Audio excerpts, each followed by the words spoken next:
할렐루야. 거룩한 주일을 맞아 온라인으로 예배를 드리시는 모든 분들을 주님의 이름으로 환영하고 축복합니다.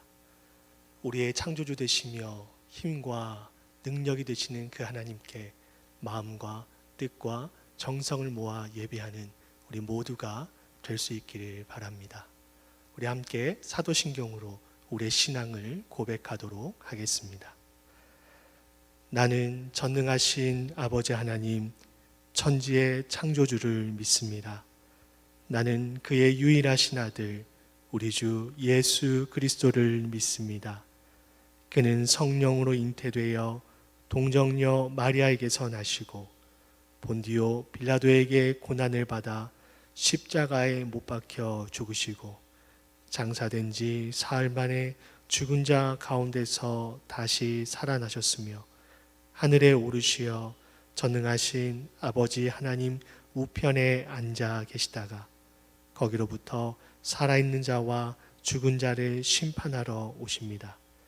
나는 성령을 믿으며 거룩한 공교회와 성도의 교제와 죄를 용서받는 것과 몸의 부활과 영생을 믿습니다. 아멘. 우리 함께 찬송가 9장으로 하나님께 영광 돌리겠습니다.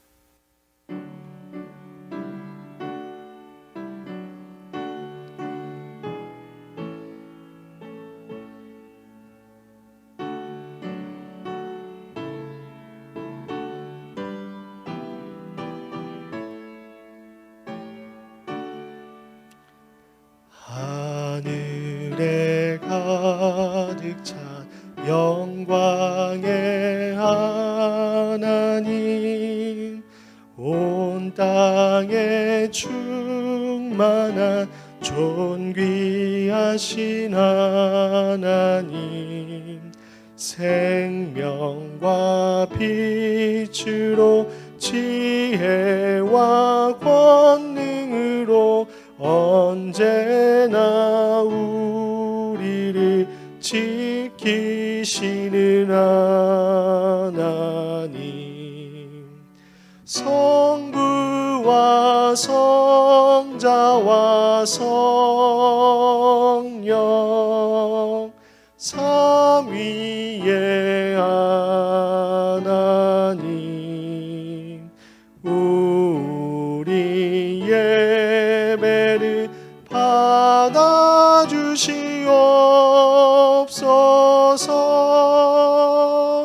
사랑이 넘치는 자비하신 하나님, 은혜가 풍성한 구원의 하나님, 참회의 심령에 평안을 주시옵고 죄악과 허물을 용서하여 주소서. 찬송과 영광과 생명 구원의 하나님, 우리 예배를 받아주시옵소서. 연약한 심령을 굳게 세워주시고 우둔한 마음을 지혜롭게 하시고 주의 뜻 받들어 참되게 살아가며 주 말씀 따라서 용감하게 하소서. 권능과 지혜와 사랑 은혜의 하나님, 우리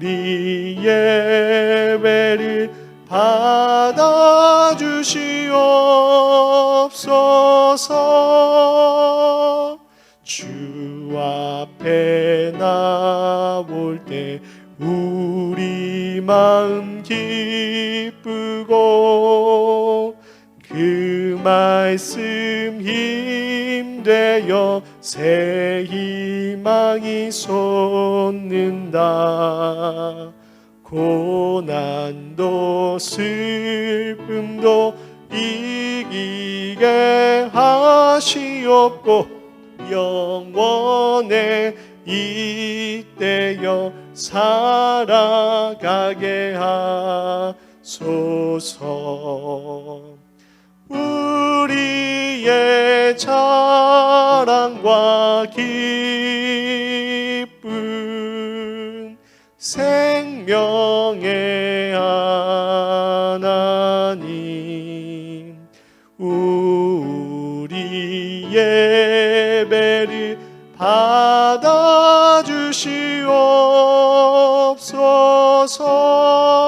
받아주시옵소서. 아멘. 나의 힘이신 여호와여, 내가 주를 사랑하나이다. 여호와는 나의 반석이시요 나의 요새시요 나를 건지시는 이시요 나의 하나님이시요 내가 그 안에 피할 나의 바위시요 나의 방패시요 나의 구원의 뿌리시요 나의 산성이시로다. 아멘. 우리의 힘이며 반석이시요 피할 바위와 구원이 되신 하나님을 찬양합니다. 한 주간 동안도 저희들의 삶을 인도하시고 지키신 하나님께 감사와 사랑의 마음을 모아 예배하오니 저희들의 예배를 기쁘게 흠양하여 주시옵소서. 세상 그 무엇도 그 어떤 누구도 우리 하나님과 비교할 수 없고 대체할 수 없음을 고백합니다. 우리의 창조주요 구원자요 인도자가 되신 주님을 온전히 믿음의 눈을 들어 바라보는 이 시간 되게 하여 주시옵소서. 우리와 교제하기 원하시고 말씀하기 원하시고 인도하기 원하시는 하나님께 우리의 마음의 문을 열어 예배하오니 주님 홀로 영광 받아 주시옵소서. 우리의 영원한 구원자가 되신 예수 그리스도의 이름으로 기도하옵나이다. 아멘. 우리 함께 찬송하시겠습니다.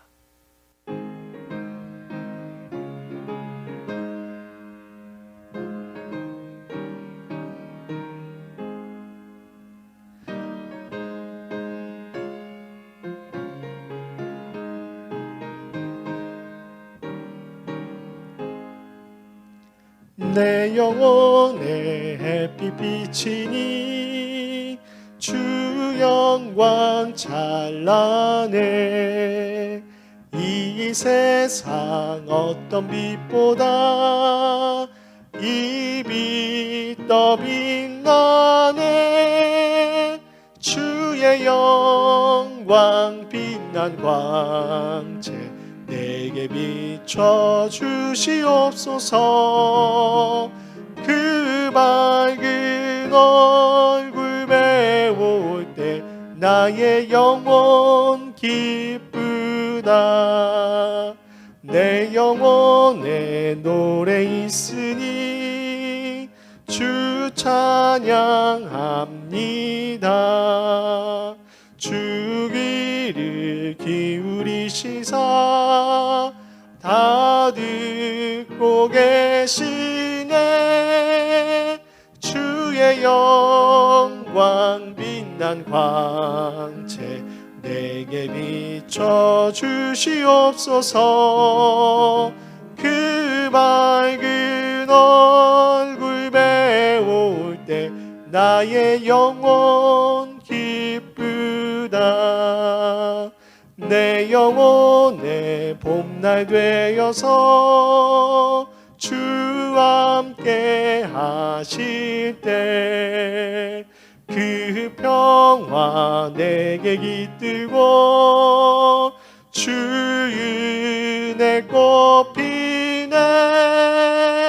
주의 영광 빛난 광채 내게 비춰 주시옵소서. 그 밝은 얼굴 배울 때 나의 영혼 기쁘다. 내 영혼에 희락이 있고 큰 소망 넘치네. 주 예수 복을 주시고 또 내려주시네. 주의 영광 빛난 광채 내게 비춰 주시옵소서. 그 밝은 얼굴 배울 때 나의 영혼 기쁘다.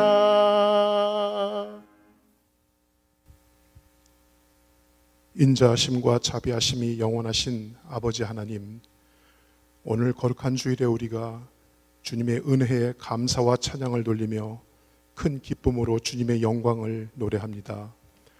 비록 극심한 코로나 바이러스로 인해 함께 현장에서 예배를 드리지 못하지만 저희들이 각자의 삶의 자리에서 창조주이시며 전능자이신 아버지 하나님을 기억하며 함께 온라인을 통해 예배를 드립니다. 우리의 예배를 기쁘게 받아주소서. 지난 한 주간 동안 주님께서 우리의 삶에 다가오셔서 때로는 휘몰아치는 파도의 모습으로, 때로는 따뜻한 햇살의 모습으로 우리들을 이끌어 주심에 감사합니다. 비록 우리가 한 치 앞도 내다볼 수 없는 존재이지만 언제나 우리들에게 좋은 곳으로 인도해 주시는 선하신 하나님의 계획과 돌보심을 저희가 굳게 믿습니다. 이것이 하나님의 자녀로 택함을 받은 우리들의 기쁨이요 삶의 원천임을 고백합니다. 때로는 우리들의 믿음이 연약하여 쉽게 흔들리고 주님의 마음을 아프게 하는 죄를 지었음을 회개합니다. 자비로우신 주님께서 저희들을 용서하여 주시옵시고 저희가 다시 한번 일어설 수 있도록 붙들어 주시기를 원합니다. 언제나 그리스도를 바라보며 살아갈 수 있도록 우리에게 힘과 용기를 주시기를 간절히 기도합니다. 우리 이글스필드 교우들과 함께 서로 사랑하며 섬기게 하심을 감사합니다. 나의 부족함을 넉넉히 채우며 어려울 때마다 기도로 힘이 되어주는 교우들을 의지하며 함께 신앙의 길을 걸어갑니다. 성령님께서 각 지체들을 위해 중보자가 되셔서 우리를 인도해 주시기를 소망합니다. 코로나로 인해 어려운 시기에도 주님께서 우리 교회를 사랑하셔서 큰 어려움 없이 지나게 하심을 감사합니다. 앞으로 있을 결산과 올해의 예산 수립을 위한 논의를 하는 과정도 성령께서 함께 하셔서 이로하여 우리의 믿음이 더욱 성숙해지는 좋은 결실이 있기를 원합니다. 우리가 삶을 이어가는 이곳 캐나다와 온태리오주가 힘든 시기를 지나고 있습니다. 어려운 가운데 있는 노약자와 병중의 환자들을 보호해 주옵시고 특히 우리 교회의 상록회 어르신들께서 무사히 이 위기를 넘길 수 있도록 성령님께서 지켜주시기를 간곡히 기도합니다. 일선에서 수고하시는 의료진들과 정부 관계자들에게도 주님께서 지혜와 건강을 주셔서 맡은 사명을 잘 감당할 수 있도록 도와주시기를 바랍니다. 이웃나라인 미국의 새로운 지도자를 통하여 앞으로 하나님의 정의와 공평함이 넘치는 성숙된 사회로서의 위치를 찾을 수 있도록 붙들어 주시기를 간구합니다. 우리 교회 장소 목사님을 비롯한 6분의 좋은 교육자들을 보내주심에 깊은 감사를 드립니다. 가슴마다 교우들을 위한 사랑을 담고 말씀 가운데 굳건히 서서 우리를 이끄시기에 부족함이 없도록 늘 성령님께서 함께 하소서. 앞으로의 수술을 위해 현재 미국에 머무는 이윤성 자매와 그 가족을 주님께서 기억하시고 좋은 결과가 있기를 간절히 기도합니다. 또 수술을 잘 마치고 회복 중에 있는 고상호 형제와 진수산 집사님께도 주님의 돌보심이 함께 하소서. 갑작스런 혈액 감염으로 어려움에 처한 정영선 집사님께 주님께서 다시 한번 치유의 역사를 베풀어 주시기를 원합니다. 그 밖에 육신의 질병이나 삶의 어려움으로 애타게 기도하는 성도들을 성령님께서 꼭 기억해 주시기를 소망합니다. 오늘 우리에게 주시는 말씀을 통해 우리가 주님의 음성을 듣기를 원합니다. 말씀을 전하실 목사님과 듣는 우리에게 모두 성령의 은혜가 충만하게 임하기를 원합니다. 예수 그리스도를 통한 구원의 신비함을 알게 하시고 그 구원의 약속을 믿게 하신 하나님께 진정한 마음으로 예배를 드립니다. 이 세상에 참 빛으로 오신 예수 그리스도의 이름으로 기도합니다. 아멘.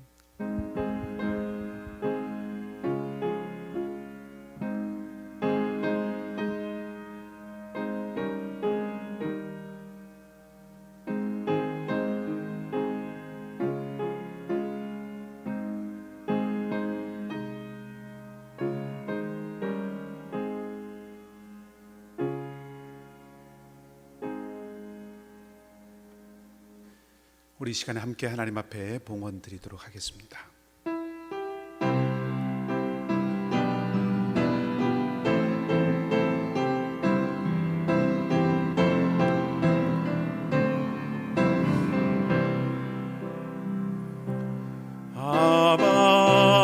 아버지 나를 사랑하시니 나의 모든 것 주께 드려요. 아버지 내가 여기 있으니 주님 영광 위하여 써주세요.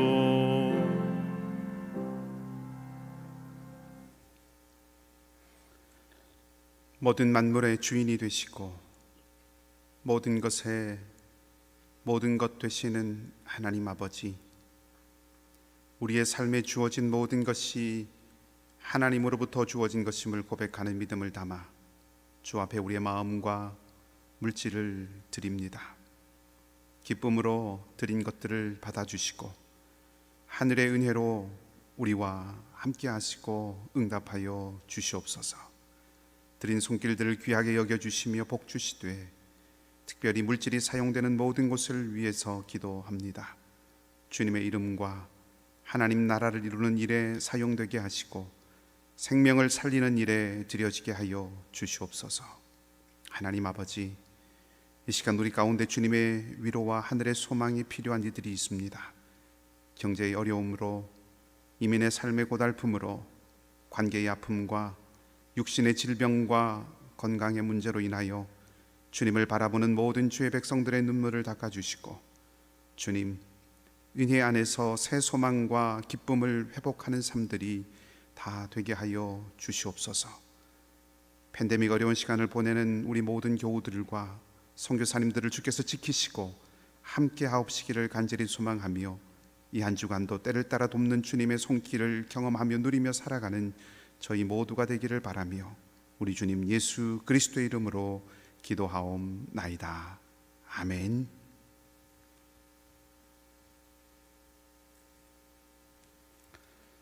교회 소식을 알려드리도록 하겠습니다. 주보를 참조해 주시면 좋겠습니다. 오늘 오후 2시에 우리 2021년 예산 당회가 있습니다. 어려운 시기지만 교회 살림살이를 잘 꾸려갈 수 있도록 또 지혜를 모으는 그런 자리가 되게 여러분 많이 기도해 주시기 바랍니다. 묵상의 기쁨과 은혜를 나눠주시는 교우들이 많이 계십니다. 아직까지 묵상교재 수령하지 않으신 분들은 주중에 교회 방문하셔서 매일 성경 1, 2월호 픽업해 가시면 좋겠습니다.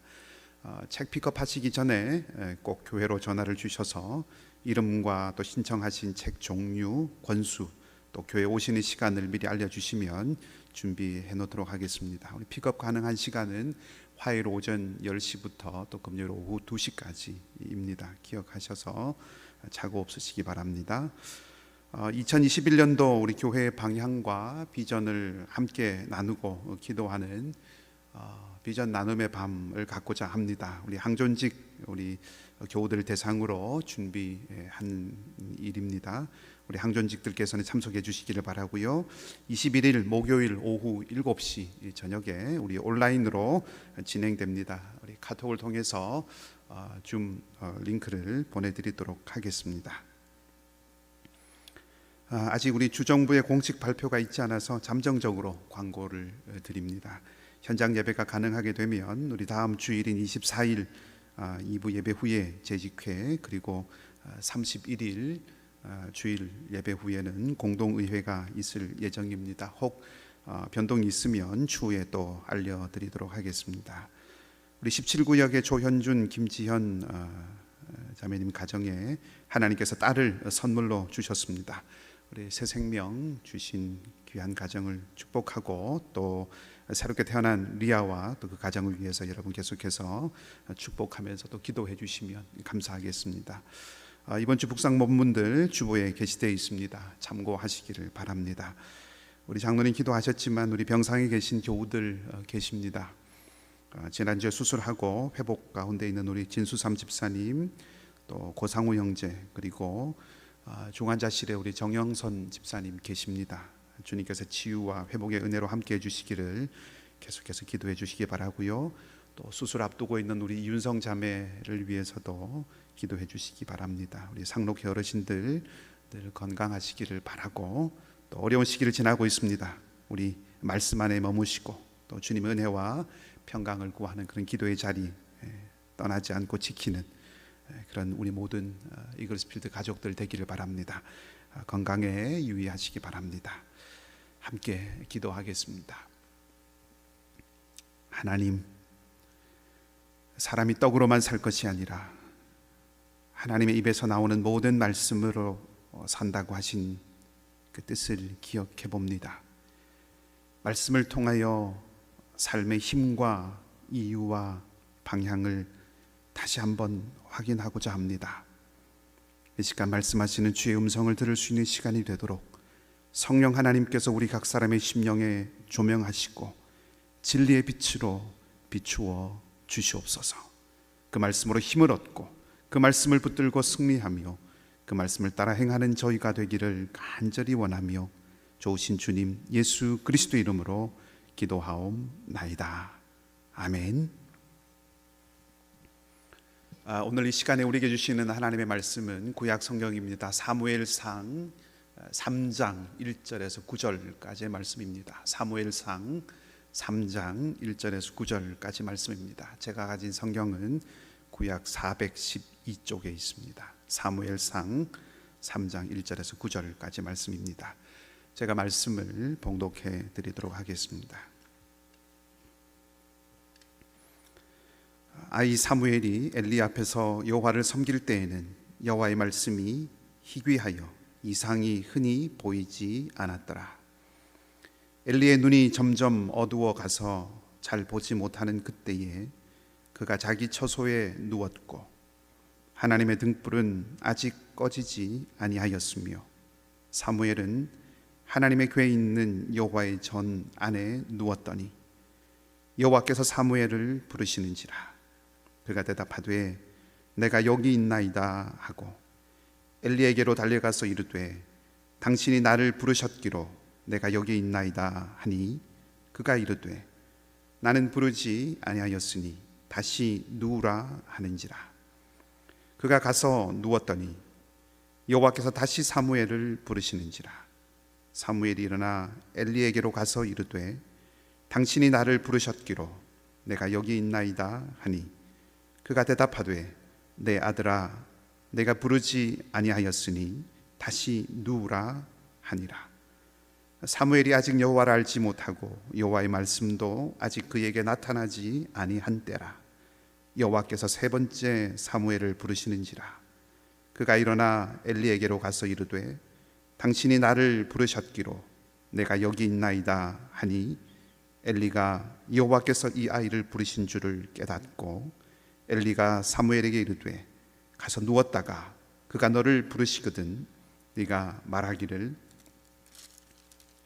여호와여 말씀하옵소서 주의 종이 듣겠나이다 하라 하니 이에 사무엘이 가서 자기 처소에 누우니라. 아멘. 할렐루야.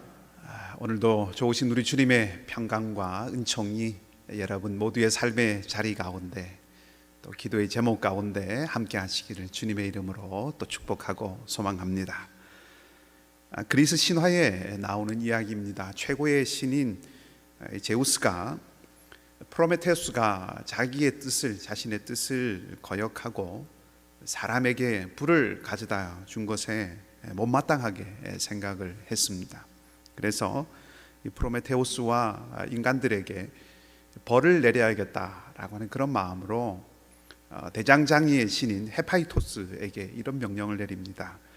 아름다운 한 여자를 만들어라. 헤파이토스는 이제 그 명령을 듣고 한 아름다운 여인을 만들었는데 그 여인의 이름이 판도라였습니다. 이 판도라라고 하는 이름의 뜻은 모든 선물을 받은 여자다라고 하는 그런 뜻입니다. 무척 아름답고 또 많은 신들이 그녀에게 이렇게 많은 선물들을 또 재능들을 부어 주었습니다. 이 판도라는 다름이 아닌 프로메테우스의 동생인 에피메테우스와 결혼을 하게 됩니다. 그리고 프로메테우스는 동생인 에피메테우스에게 제우스가 선물을 줄 텐데 그 선물을 어떤 일이 있어도 받지 마라 이렇게 당부를 하지요. 그렇지만 이 판도라와 에피메테우스가 서로 결혼할 때 제우스가 준 선물을 이들은 받게 됩니다. 선물을 주면서 제우스가 그들에게 그렇게 말합니다. 절대로 이 선물 상자를 열지 말라. 시간이 흘러갈수록 궁금함은 더해지겠지요. 선물을 줘놓고 상자를 열지 말라 그랬으니 얼마나 궁금하겠습니까? 시간이 흘러가고 판도라는 그 궁금함을 견디지 못했습니다. 그래서 남편에게 계속해서 상자를 열어보자고 조르죠. 남편은 형의 말이 있어서 꿈쩍도 하지 않습니다. 그러던 어느 날 이 에피메테우스가 밖을 나간 사이에, 외출한 사이에 궁금함을 참지 못한 이 판도라가 결국 상자를 열어보게 되죠. 뚜껑이 열리자마자 그 안에 있는 온갖 것들이 쏟아져 나왔습니다. 쏟아져 나온 것들은 증오, 질투, 잔인함, 분노, 굶주림, 가난, 고통, 질병, 노화, 이런 장차 인간이 겪어야 될 그런 모든 온갖 재앙들이 다 거기서 쏟아져 나온 거죠. 너무 놀라버린 이 판도라가 상자를 급하게 닫습니다. 뚜껑을 닫는데 이미 거의 다 빠져나가 버리고 마지막 하나가 상자에서 빠져나오지 못하고 거기에 남게 됩니다. 뚜껑이 닫혀버려서 미처 빠져나오지 못한 거죠. 그리고 그 바로 남은 그 하나가 희망이었다고 합니다. 사람들이 살아가는 이 세상에 온갖 아픔과 재앙과 어려움들이 다가오지만 또 그렇게 쏟아져 나와서 사람들을 괴롭히고 또 힘들게 그렇게 만들고 사람들이 거기에 시달리지만 그럼에도 불구하고 마음속에 희망을 품고 있기 때문에 어려움을 이기고 또 견뎌내고 살아가게 된다 하는 그런 이야기입니다. 그래서 오늘은 이 희망에 대한 말씀을 좀 함께 나누어 보고자 합니다. 안타깝게도 이 엘리의 시대, 오늘 우리가 본문의 말씀에 등장하는 이 엘리의 시대는 영적으로 무척이나 어두웠던 시대였습니다. 오늘 본문의 1절 말씀을 보면 여호와의 말씀이 희귀하여서 이상이 흔히 보이지 않았다라고 그렇게 기록을 하고 있죠. 여전히 사람들이 하나님을 섬기는 일들을 이어가고 있고 제사장도 있고 제사를 드리는 사람들도 있습니다만은 하나님의 말씀은 희귀하고 이상, 비전은 흔히 보이지 않는 그런 시절이었다 하는 것입니다. 종교적인 행위들은 이어져 가고 있지만 신앙의 능력은 찾아보기 힘들고 발휘되기 어려운 그런 시대였다 하는 말씀입니다. 더욱 안타까운 것은 흔하지 않지만 가끔씩 드러나는 그런 하나님의 말씀과 이상, 그것을 보기에 또 그것을 포착해내기에 필요한 영적인 시선, 영적인 시력, 영적인 밝은 눈이 필요한데 본문의 말씀을 보면 엘리의 눈이 점점 어두워져 갔다라고 기록합니다. 물론 여기서 육신의 눈이 어두워져 갔다는 말이기도 하겠지만 그런 말이지만 비유적으로 보았을 때 엘리의 영적인 분별력이나 판단력도 함께 흐려져 갔다라고 하는 것을 말해 줍니다. 그런 안타까운 상황을 나타내는 또 하나의 표현이 엘리가 자기의 처소에 가서 누웠다라고 하는 표현입니다. 2절 말씀에 보면 엘리의 눈이 점점 어두워져 잘 보지 못하는 그때에 그가 자기의 처소에 누웠다라고 기록을 합니다.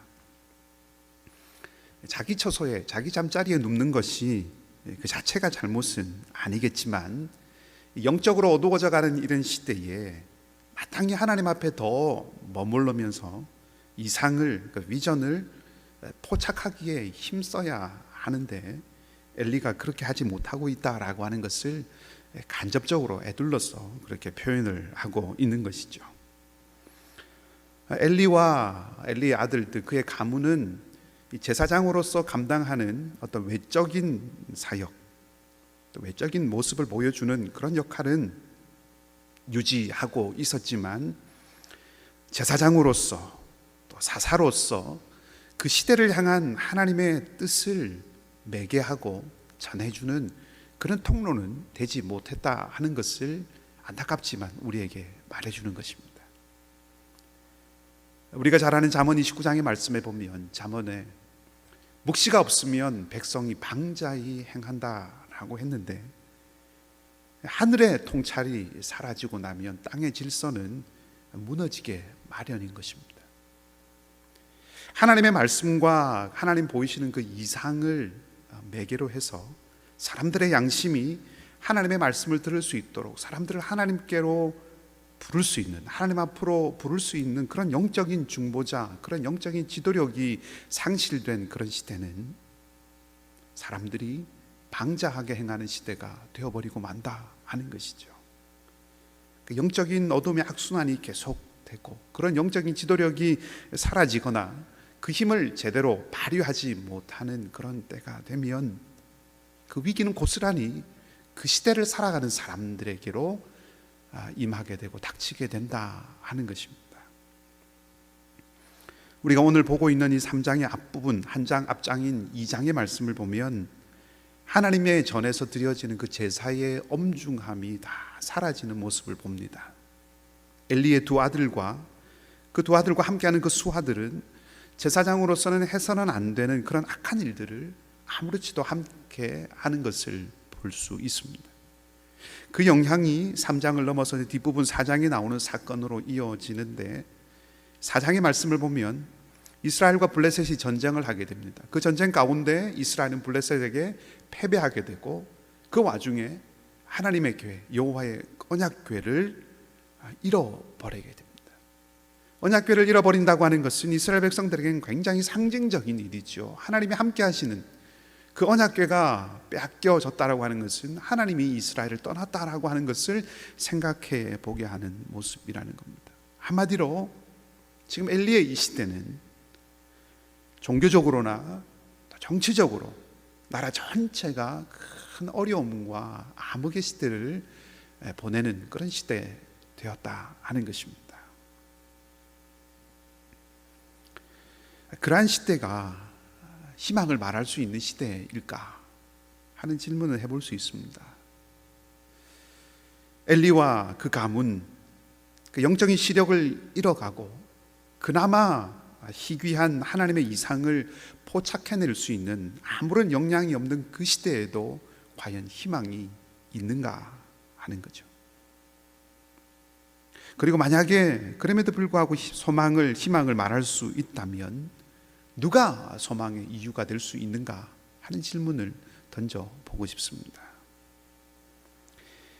엘리가 자기의 처소에 누웠던 시대, 사사의 눈이 점점 어두워져 갔던 시대, 하나님의 말씀이 희귀하여 잘 드러나지 않았던 그 시대, 하나님의 이상이 흔치 않았던 그 시대에 감사하게도 엘리야의 그 사환이 보았던 손바닥만한 그 작은 조각 구름과 같은 가늘어서 감지하기조차 어렵지만 그러나 분명히 띄고 있는 가는 맥박과 같은 희망의 싹이 여전히 있었다 하는 것입니다.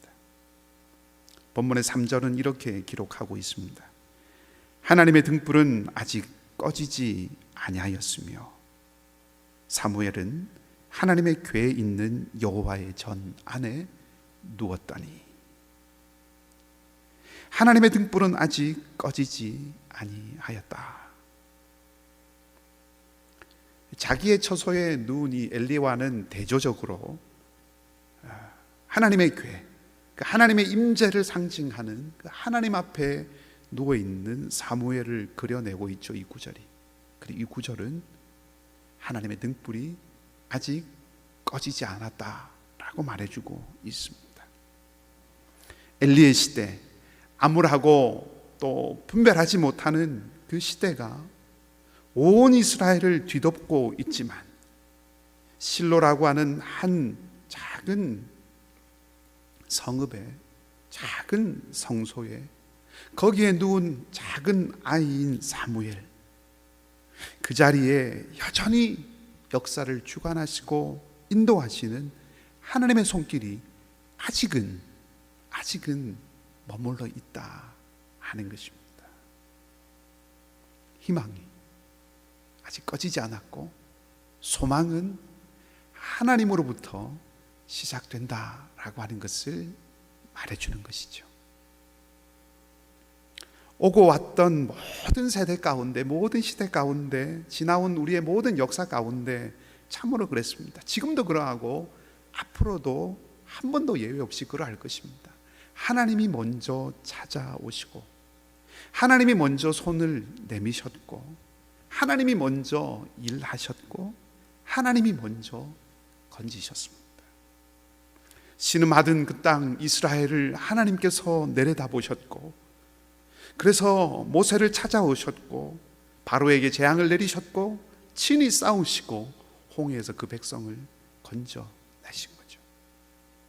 죄와 사망의 권세에 얽매여서 불안에 빠져서 싸우고 또 욕심에 이끌려서 미워하고 힘과 권세에 빠져서 두려워하는 우리들을 주님이 먼저 찾아오셨죠. 죄와 사망의 멍에를 깨뜨리시고 하나님 나라를 일러주시고 선포하시고 우리에게 그 당신의 나라를 가져다 주셨습니다. 우리로 하여금 사망의 권세, 죄와 죽음의 권세를 이기게 하시고 하늘의 평안을 허락하여 주시고 자유케 하시고 하늘의 기쁨을 허락하시는 그 은혜를 주님이 먼저 우리에게 주셨다 하는 것입니다. 사랑하는 이글스필드 가족 여러분, 하나님이 소망이십니다. 주님이 우리의 소망이십니다. 먼저 우리를 찾아오시는 그 하나님으로부터 우리는 소망을 발견할 수 있습니다. 어제나 오늘이나 영원토록 동일하시고 영원히 살아계신 그 하나님, 바로 그분이 여전히 우리의 하나님이시라면, 여전히 나의 하나님이 되시고 계신다면 우리에겐 여전히 소망이 있고 우리에겐 여전히 소망이 유효하다 하는 것입니다. 자, 하나님이 사무엘에게 말씀하시죠. 그 우여곡절 끝에 사무엘은 그 부름을 알게 됩니다. 자신에게 주신 하나님의 말씀, 자기가 감당해야 될 그 일들을 깨달아 알게 되지요. 하나님의 새로운 시대를 이제 열어 가신다 하는 것입니다. 새 시대를 하나님께서 열어 가시되 한 사람, 하나님이 세우시는 그 한 사람을 통해서 열어 가시는 것을, 이 사무엘을 부르시는 것을 통해서 우리가 알 수 있습니다. 사무엘은 나실인으로 하나님께 드려졌던 사람이죠. 근데 그 나실인이라고 하는 것이 대부분의 경우에는 일정한 기간 동안이 정해져 있습니다. 일정한 기간 동안 하나님께 서원해서 드려집니다. 근데 반면에 이 사무엘은 평생이 드려진 사람입니다. 부분이 드려진 것이 아니라 특정한 시간 동안이 아니라 평생, 그러니까 전부가 드려진 사람이라는 거죠. 그러니까 온전히 드려졌습니다. 그래서 성전의 사람이 되었습니다. 엘리는 제사장 가문이었습니다. 그러나 사무엘의 가문은, 물론 다른 성경에서는 조금 족보에 대한 이견이 있습니다만은 이 사무엘 상의 족보를 따른다면 제사장의 가문이 아니죠. 전수받을 수 있는 혈통적인 배경이 없었다 하는 겁니다. 그럼에도 불구하고 본문의 뒷부분인 19절 말씀을 보면 온 이스라엘에 그의 말이 땅에 떨어지지 않을 정도로 명실상부한 하나님의 사람이 됩니다. 뭘 말합니까? 조건이 아니죠. 경륜이 아닙니다. 나이가 아닙니다. 사무엘은 어렸습니다. 아직 아이라고 오늘 본문은 표현하고 있습니다. 제대로 된 일을 제대로 감당하기에 아직은 부족하다라고 하는 그런 뜻이 담겨 있는 거죠. 혹은 제대로 일을 감당하기에는 역량이 부족하다라고 하는 뜻이 담겨 있는 말입니다. 우리는 늘 나이를 생각하죠. 적절한 때를 말하고 조건을 말하고 스펙을 말하고 기술을 요구하고 능력을 검증하려고 합니다. 필요합니다. 유효하죠. 그런 것들을 갖추어져야 합니다. 그래야 일들을 할 수 있습니다. 그러나 그 모든 것들이 근본적인 것은 아닙니다. 정말로 중요한 것은 그것이 아니다 하는 것을 말해주는 거죠. 하나님은 제사장 가문이었던 엘리를 사용하신 것이 아니라 어린 사무엘을 부르시고 사용하셨습니다. 제사장 가문으로 능수능란하게 성전의 일을 잘 감당할 줄 알았지만 영적인 눈이 감겨져 어두워져 가는, 그래서 자기 처소에 눕는 그 엘리가 아닌 하나님의 처소에 누웠던, 하나님의 임재가 있는 그 궤 앞에 누웠던 어린 사무엘과 함께 하셨습니다. 무엇을 말합니까? 하나님이 새 시대를 열어가실 때, 희망의 새 날을 열어가실 때 어떤 사람과 함께 하신다는 말씀인가요? 하나님 앞에 충실한 사람. 우리의 마음이 온전히 하나님을 향한다면 제사장 가문이라고 하는 그 안정감에 갇혀 있지 않고 하나님의 궤 앞에 누워서 언제 나타날지 모르지만 그 하나님 한 말씀 앞에, 언제 보여질지 모르지만 하나님의 이상을 분별하고자 그 하나님 앞에 머무는 사람이 된다면 하나님 바로 그 사람을 소망과 회복의 통로로 사용하신다 하는 것입니다.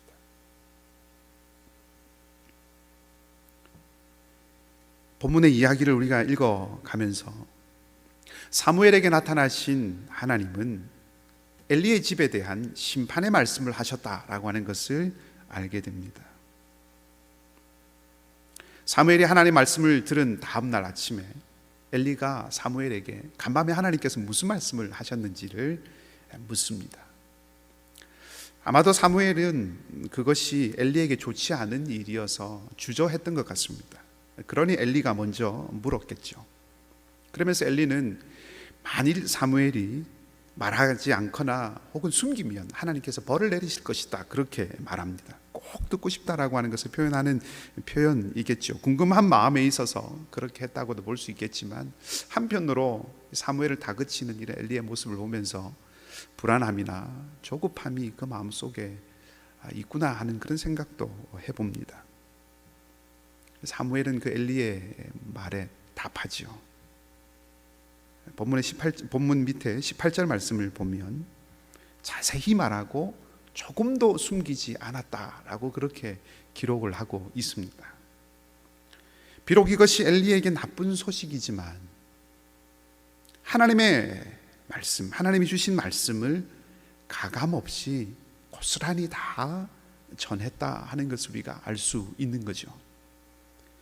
물론 생각하기에 따라서 조금 다를 수도 있겠습니다만은 저는 이렇게 조금도 숨기지 않았다고 기록해둔 이유가 사무엘의 충실함을 나타내 준다고 보여집니다. 본문의 앞장인 2장 35절 말씀을 보면 하나님께서 하나님의 사람을 보내서 엘리의 집에 예언을 하게 하는 모습이 나옵니다. 그때 35절 말씀에서 하나님께서 하나님 자신을 위해서 한 충실한 제사장을 일으키시겠다라고 하는 말씀을 전하시죠. 바로 그 충실한 제사장 사무엘이 바로 그 충실한 제사장인 것입니다. 그리고 이어지는 말씀을 통해서 충실하다고 하는 것은 하나님의 마음, 하나님의 뜻에 따라서 행하는 것이라고 말하고 있습니다. 그리고 사무엘은 그렇게 자라가죠. 그렇게 사무엘이 엘리의 뒤를 이어서 온 이스라엘의 선지자로 세워지게 되자 어떤 일이 일어납니까? 3장 21절 말씀을 보면 여호와께서 실로에서 다시 나타나시되 여호와께서 실로에서 여호와의 말씀으로 사무엘에게 자기를 나타내셨다라고 그렇게 말하고 있습니다. 여기 다시라고 번역된 이 말에 어원적인 의미는 계속이라고 하는 의미입니다. 자, 말씀이 희귀하고 이상이 흔치 않았던 시대였습니다. 점점점 영적으로 암울해져 가고 어두워져 가는 그런 시기였습니다. 그 시대에 하나님 앞에 머물 줄 아는 그 충실한 사무엘에게 하나님이 나타나셨죠. 다시 나타나시고 또 다시 나타나시고 말씀하시고 또 말씀하십니다. 이제 이 사무엘로 인해서 하나님 앞에서 충실한 이 사무엘로 인해서 말씀과 이상이 희귀하던 시대에서 말씀과 이상이 풍부하고 계속되는 시대로 바뀌어졌다는 것입니다. 희망이 꺼지지 않고 마침내 이상이 풍부하고 말씀이 회복되는 시대가 되었다 하는 것이죠. 하나님의 역사하심을 열어서 보일 수 있는 시대가 시작되었다 하는 것입니다. 오늘 우리의 시대는 어떤 시대입니까? 팬데믹으로 많은 어려움들이 점점 가중되고 있습니다. 기존의 질서가 재편되고 있고 주식시장과 부동산 시장이 과열된다는 소식들이 계속 들립니다. 땀 흘리고 성실하게 살아가서는 미래가 보장되지 못한다는 그런 생각들, 그런 의식들이 커지고 있다는 뜻이겠죠. 교회도 우리의 신앙도 점점 신뢰를 잃어가고 세상으로부터 도리어 외면당하고 있는 그런 시대입니다. 잘 모르는 사람들이 그렇게 오해하는 것이라고 치부하기 어렵습니다. 몇몇 몰직한 사람들이 대다수의 올바른 그리스도인들의 명예를 더럽힌다고 그렇게 책임을 회피할 수도 없는 시대입니다. 어떤 면에서 이 엘리의 시대와 같이 총체적인 어려움의 시대입니다. 그러나 아직은 하나님의 등불이 꺼지지 않았습니다. 우리가 온전히 하나님께 드려진다면, 우리가 참으로 하나님을 만난다면 우리에게도, 우리 시대에도, 우리 가정에도, 우리 공동체에도 다시 실로에 나타나신 그 하나님의 은혜가 있을 것입니다. 디트리 본 회퍼 목사님이 하신 설교들을 모아서 묶어놓은 책이 있는데 그 책의 제목이 교회는 아직도 소망을 말할 수 있는가? 라고 하는 것입니다. 나치라고 하는 암울한 정치적인 상황 아래에서 교회가 과연 그 시대를 향하여서 하나님의 정의와 하나님의 평화를 말할 수 있고 세상에 소망이 될 수 있는가? 라고 하는 그런 물음입니다. 그리고 사실 질문이면서 그 질문 안에 답을 내보하고 있습니다. 역설적이게도 그렇게 암울한 시대에 교회가 그 힘을 제대로 발휘하지 못하는 같은 그 암울한 시대에 도리어 진정 그리스도의 길을 따르는 교회가 있다면 그것이 유일한 소망이다라고 하는 것을 역설하고 있습니다. 여러분 혹시 김창선이라고 하는 분을 들어보신 적이 있습니까? 아마 연세가 조금 드신 분들은 혹 기억하실지 모르겠습니다. 1967년에 충청남도 청양에 있는 구봉광산이라고 하는 광산이 매몰되는 사건이 있었습니다. 그래서 지하 125m 지점에 16일 동안 갇혀 있다가 구조되어 살아난 사람이 있었는데 그분의 이름이 성함이 이제 김창선입니다.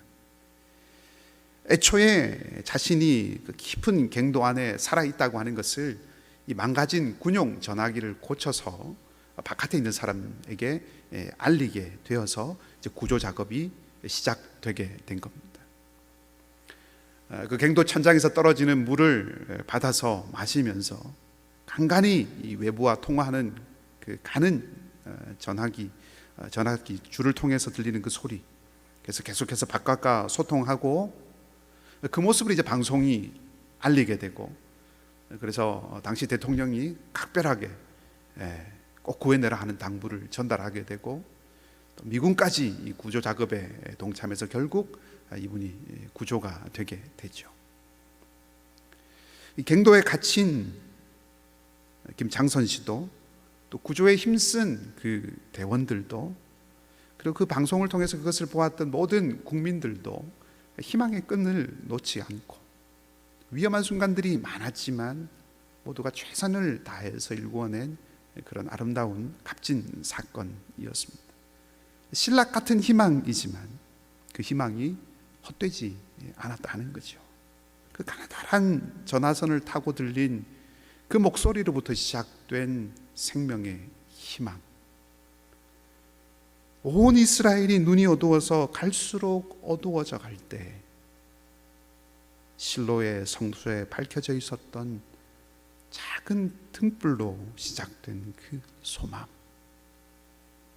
오늘 우리에게도 이 소망의 소리, 소망의 등불이 있어야 하지 않겠습니까?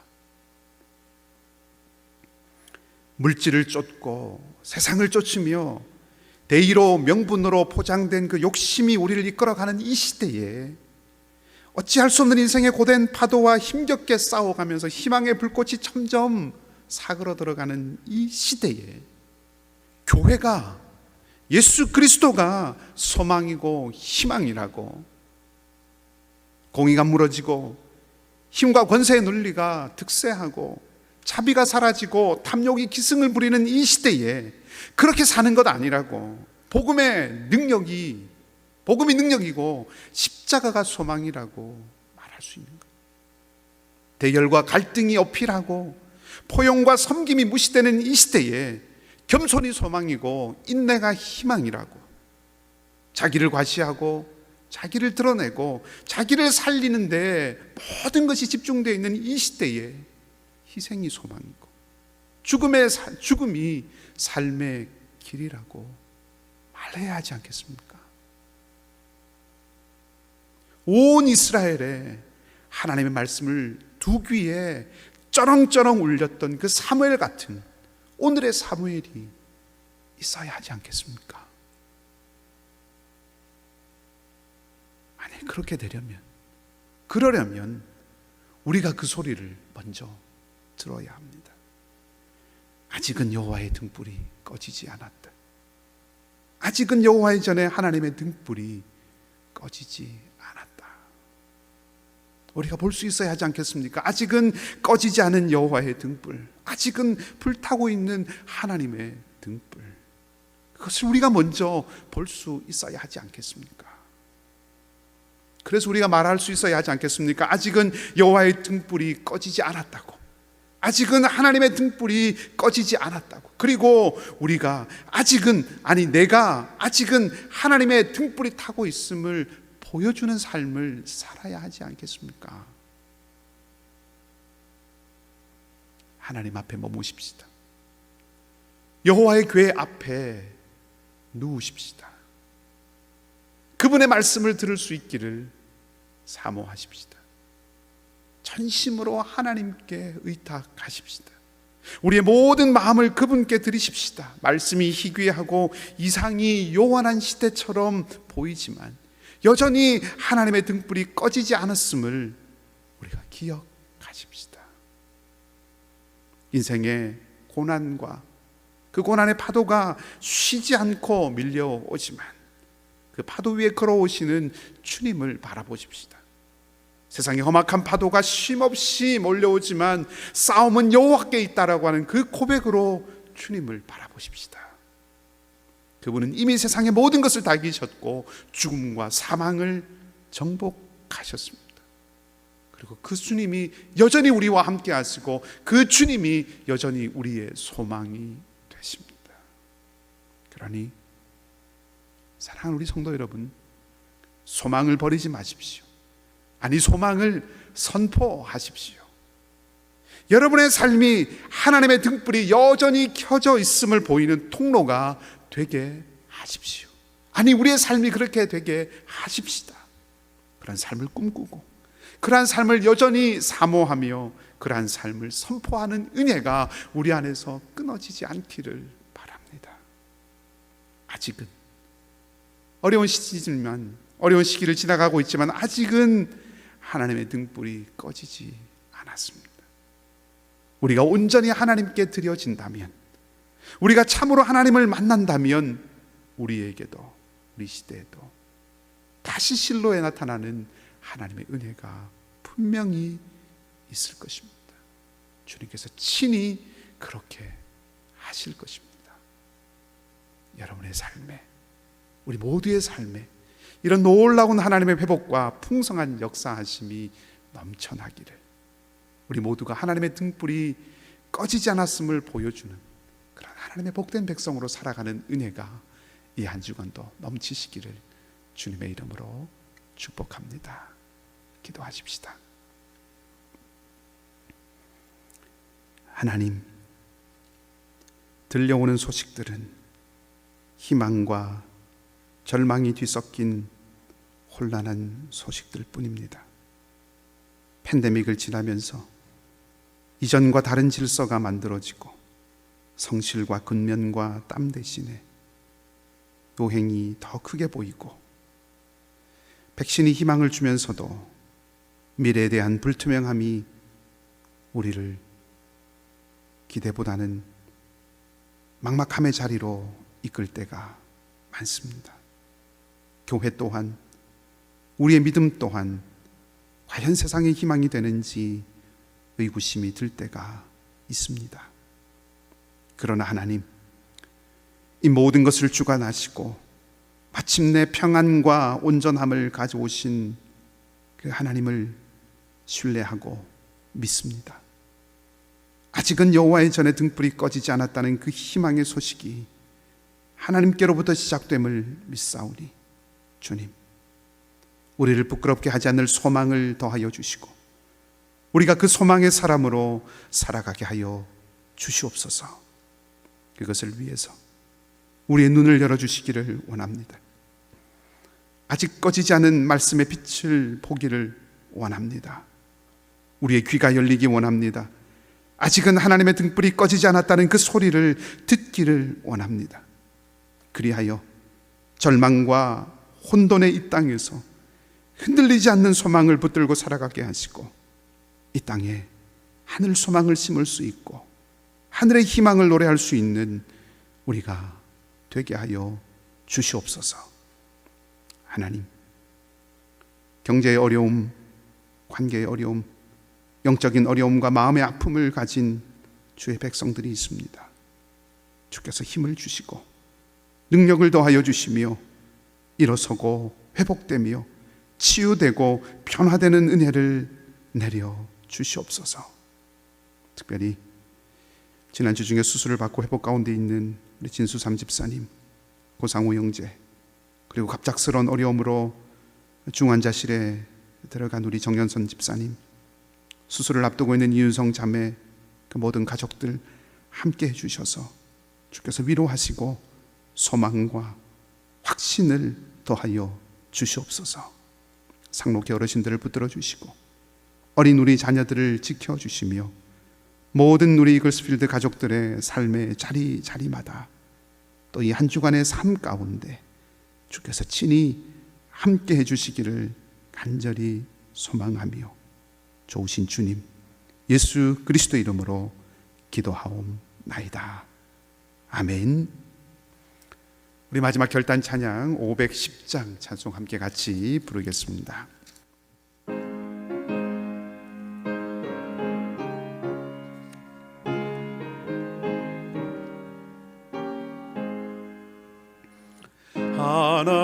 하나님의 진리 등대 길이 빛나니 우리들도 능되 되어 주의 사랑 비추세. 우리 작은 불을 켜서 험한 바다 비추세.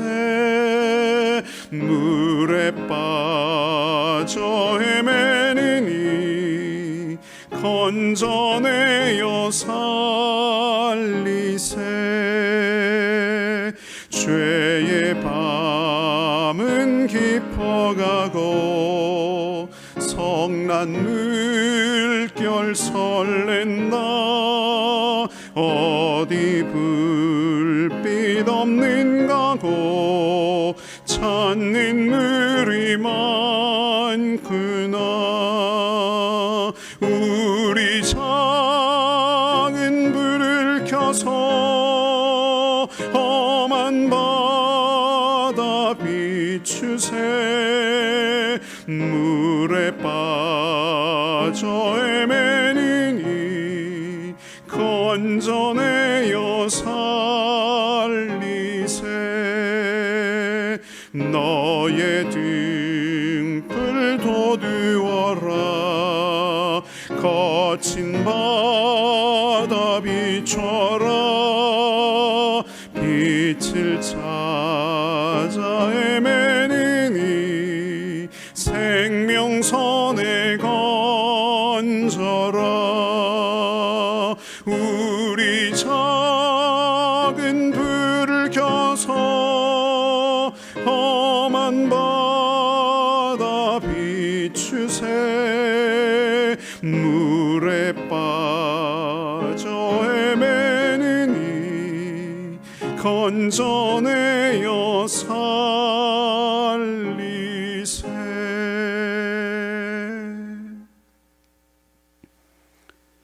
우리 주님 예수 그리스도의 은혜와 하나님 아버지의 깊고 넓은 사랑하심과 성령님의 풍성한 위로와 끊이지 않는 교통하심이 사랑하는 우리 이글스필드 모든 가족들 위해 영어권 공동체와 진수삼 집사님, 고상우 형제, 정영선 집사님, 그리고 이윤성 자매의 가정과 모든 연약한 교우들 가운데 선교사님들과 그 사역의 현장과 북녘 땅 동포들과 이 땅 캐나다와 우리의 미래 위에 이제로부터 영원토록 함께 하옵시기를 간절히 축원하옵나이다. 아멘.